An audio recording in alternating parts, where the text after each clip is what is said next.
Hello and welcome to a very special video. This is a primer on the controversy that surrounded the Femstodes and a attempt to give a little bit of light on the reasons why some people, or a good chunk of people honestly, are upset about it and oppose it being a thing. Now, I will put my own personal opinions towards the end of the video if you actually want to hear them, which you probably don't, but they'll be towards the end of the video. So let's start with one of the really basic elements that I believe is one of the big issues that cause so much controversy, and a lot of people glaze over it. Now, Games Workshop in about 9th edition changed a bit of lore that had been around for the Custodes for a very long time, and that was that the firstborn sons of Terran noble houses were adopted into the Adaptus Custodes and became Custodes. And they changed it to the firstborn child, yada yada, and this pissed a lot of people off. Now, there are people who are not going to understand this argument, but I'm going to say it in as basic of a way as possible. For many people, the rules of a setting are what make it feel concrete, and the second you start changing rules for fancies of the day, I guess is a good way to put it, you start to take the believability and the ability for a lot of people to invest in it, and they completely just throw it out the door because they go, okay, well, if anything can change, then it doesn't matter. A mystical dragon could come out of the Emperor's butthole and solve all of the problems of chaos. That's the problem when you start going against the rules of your setting. Now, that made a lot of people upset because they're like, hey, this had been around for a very long time. Why change it now? It seems very suspicious.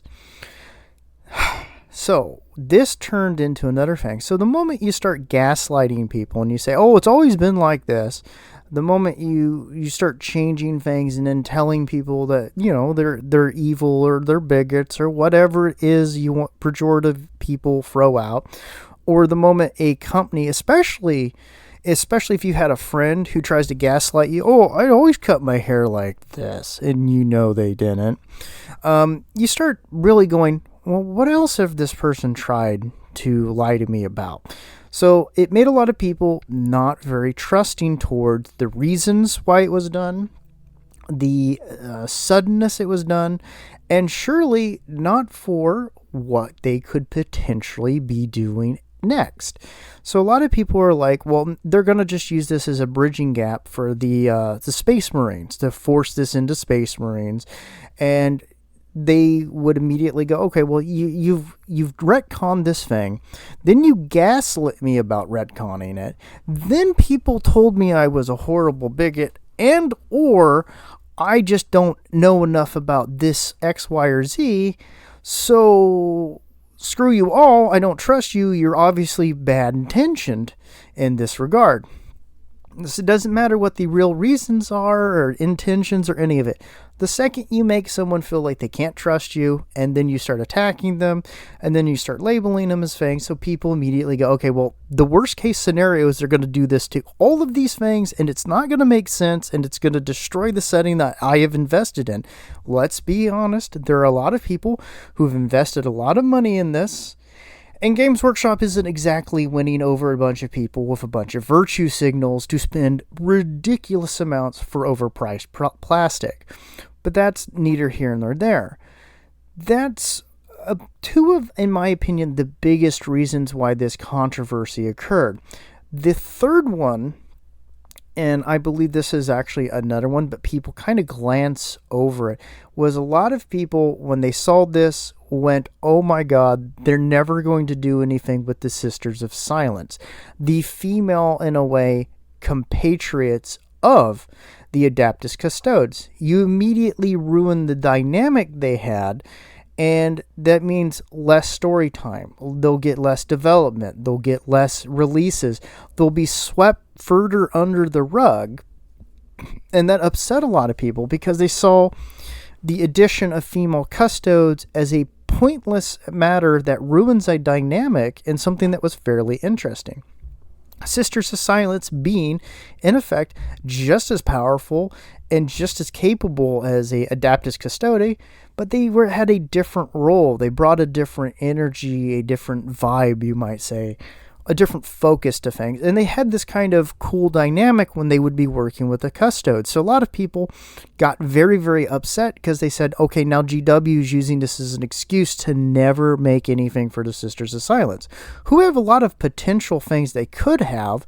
They could have a range that's done in plastic, but with the female Adaptus Custodes, it feels like a way that the company could just cut out actually investing in making that female army that people want to add to their Custodes army, because men, again, remember, the vast majority of people aren't bigots. They just like things to work in a logical manner.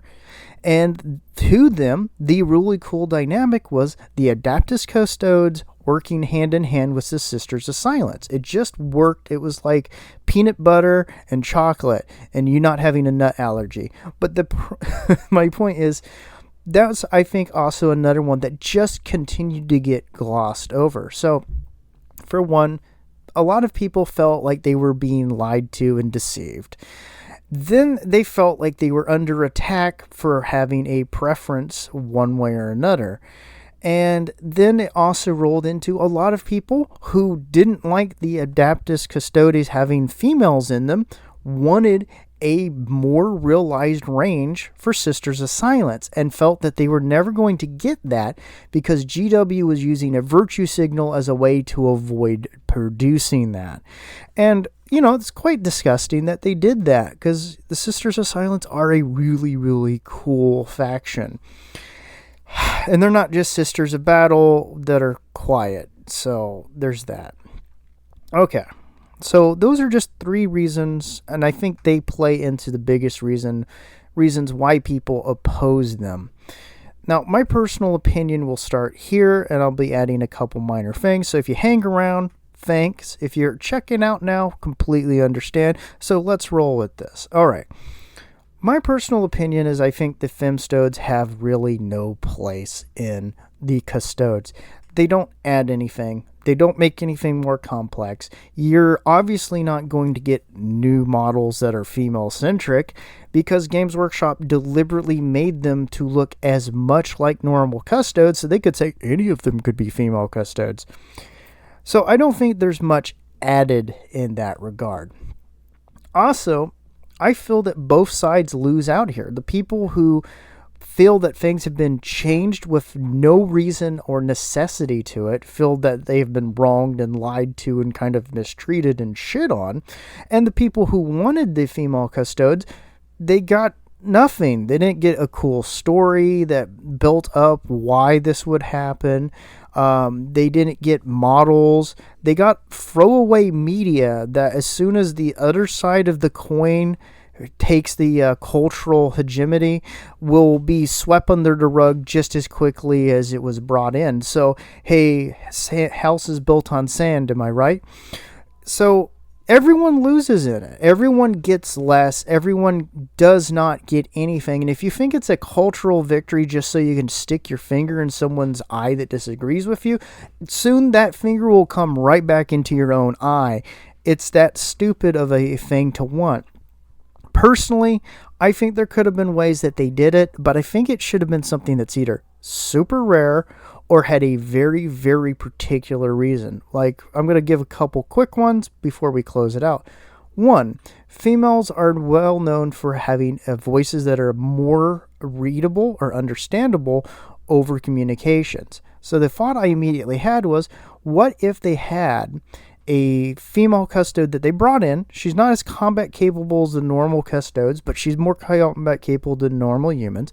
But what she is kind of like a PR person. She's the one that goes in and she soothes the battered feelings of the various normal groups, like, the Imperial Guard and so on, or the Administratum or whatever. She goes and deals with them, where the more blunt Custodes are going and doing their normal thing. That could relate into her as getting a model and being like, giving leadership rerolls, or having some different things to help maybe add some different strategies in that include things like the Imperial Guard or other forces.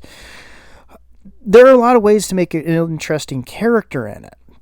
The problem ends up being is that Games Workshop wanted a quick and easy virtue signal, and they wanted to use people who are going to argue for it as cover for themselves, and they will just as quickly rip all of it away, change it all back the other direction as soon as the wind shifts, and the wants of certain companies shift with that.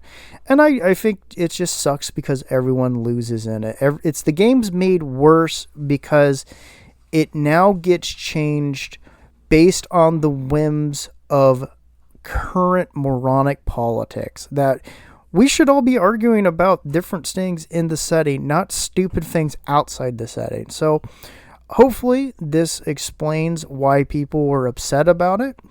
It takes a little bit of that villainization out in arguments. I know some people are going to continue regardless, but for new players, I hope that at least gives a little bit more of an understanding. Thanks for joining me, and have a fantastic day.